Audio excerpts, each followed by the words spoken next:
Saudi আরবে মিসাইলের আঘাতে নিহত মোশাররফ হোসেনের মরদেহ শাহজালাল আন্তর্জাতিক বিমানবন্দরে পৌঁছেছে।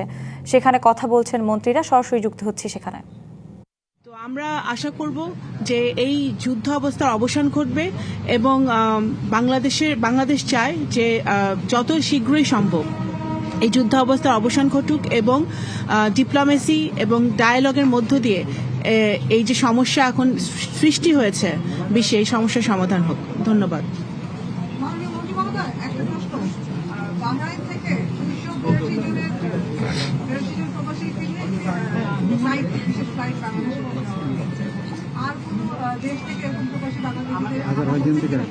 এটা আজারবাইজান থেকে আসছে ফ্লাইটটা।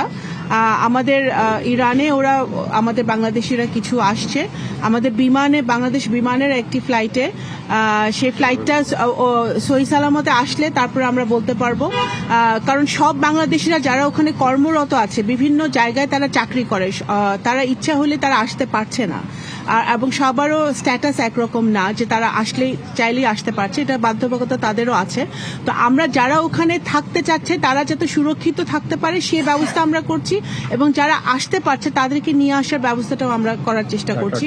হ্যাঁ, এখন যে বাংলাদেশ বিমানের যে ফ্লাইটটা গেছে এটা চার্টার্ড ফ্লাইট গেছে, এবং এই ফ্লাইটে যতদূর সম্ভব ওরা খুবই কি বলবো যুদ্ধাবস্থায় অত্যন্ত রিস্কের মধ্যে দিয়ে তারা আসছে। তো সহি সালামতে আসছে, এবং এই বিমানটি প্রবাসী কল্যাণ মন্ত্রণালয় থেকে চার্টার করা হয়েছে এবং বাংলাদেশ বিমানের সহযোগিতা আছে, এবং আমরা সহি সালামতে আসলে আমরা বলতে পারবো যে আমরা ওই ভাই বোনদেরকে আমরা আনতে পেরেছি। ধন্যবাদ।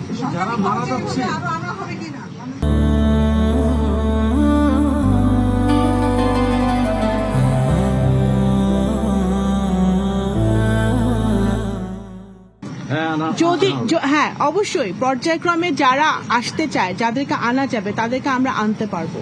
হ্যাঁ, তাদেরকে আমরা বাংলাদেশ বিমানের স্ট্যান্ড বাই আছে, আমাদের প্রবাসী কল্যাণ মন্ত্রণালয় স্ট্যান্ড বাই আছে, পররাষ্ট্র মন্ত্রণালয় স্ট্যান্ড বাই আছে, আমাদের প্রস্তুতি 100% আছে। এটা ডিপেন্ড করছে ওই সব দেশের যুদ্ধাবস্থার উপরে এবং ওই সব দেশে বাংলাদেশিরা কি অবস্থায় আছে সেটার উপরে, অন্যান্য নাগরিকরা কি অবস্থায় আছে। তো আমরা প্রত্যেকটা দেশে আমাদের মিশনগুলো 100% কাজ করছে, এবং যারা আসা সম্ভব, ফেরত আনা সম্ভব, তাদেরকে আমরা ফিরিয়ে নিয়ে আসবো, এবং পরিস্থিতি অনুযায়ী আমরা সেটা করব। আমাদের সংশ্লিষ্ট মন্ত্রণালয়গুলো এখানে আমরা রেডি আছি, সচেষ্ট আছি, এবং সেই লক্ষ্যে আমরা কাজ করে যাচ্ছি।